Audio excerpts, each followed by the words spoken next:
Hello, and welcome back to another episode of Diagnosis to Success. I believe this is part 11. This is my personal playbook for effectively managing schizophrenia. This is everything I've done to help myself, and I believe it can help you too. So let's get into it. Today's topic is about getting on disability. Now, it can seem like you don't need it. I certainly thought that way for a long time. And inevitably, it screwed me over financially.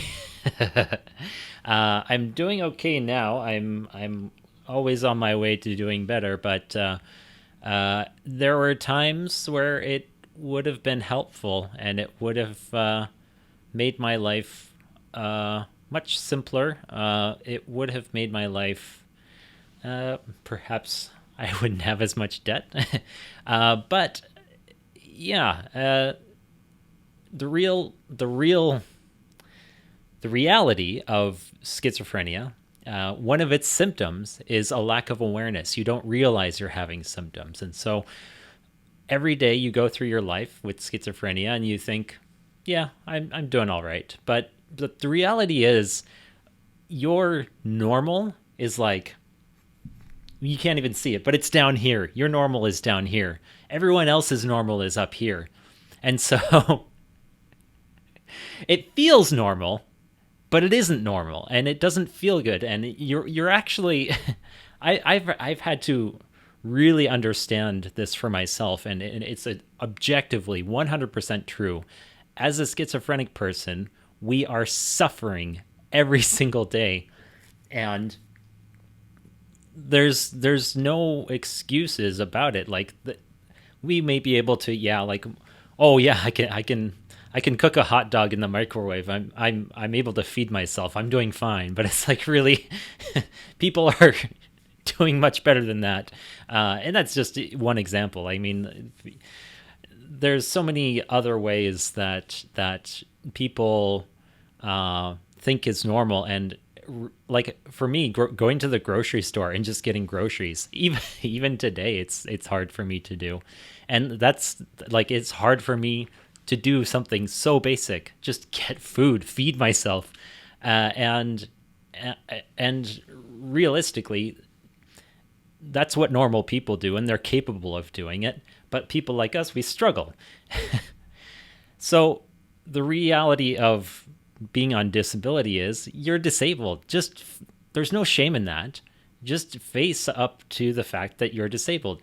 And like, you're getting taxpayer money, and people who pay taxes are basically paying to support you. But you know they're going to pay more tax money when you inevitably get sick because you're trying to work yourself to death, and you go and like get a job. You try to pretend you're normal. I know it's happened with me. There was multiple times I got a job. I was doing so much to keep up with that job that I was neglecting myself, and then I eventually it caved in on me. I wasn't able to do it anymore, and you know you end up becoming more of a burden on society than if you had just gone on disability in the first place. And it isn't to say you're going to be on it forever. I eventually got myself to the point where my business, my making websites and all that kind of stuff, that it got me to the point where I don't qualify for disability anymore. I can't even get those supports, and that's fine. That's probably a good thing, I would think. I would hope.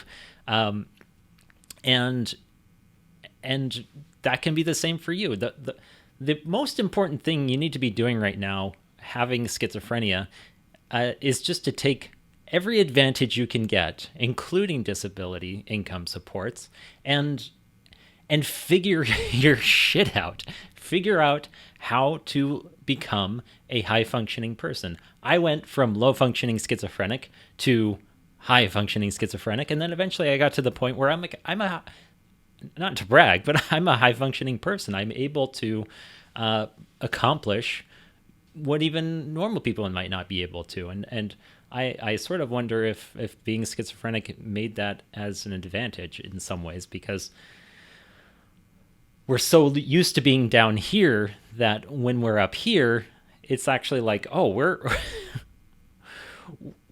not we're unchained. We're able to like go further than ever thought possible because when we're feeling normal, like what a normal, I don't know. People don't like the word normal sometimes, but anyway, my point is get yourself to a point of managing your schizophrenia effectively. That is your primary job.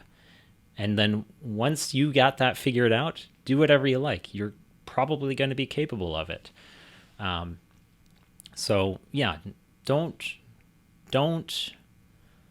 limit the opportunities to get support, and that can happen with things like, it even happened with something like, I was offered group therapy, and I always said no. It's like, I know I don't need it. No, I don't need it. No, I don't need it. But really, even something like that, it put me in a mindset of like, oh, I can handle this on my own. And I did for the most part, but I probably would have progressed so much further, so much faster if I had taken advantage of those opportunities. So yeah, that's it.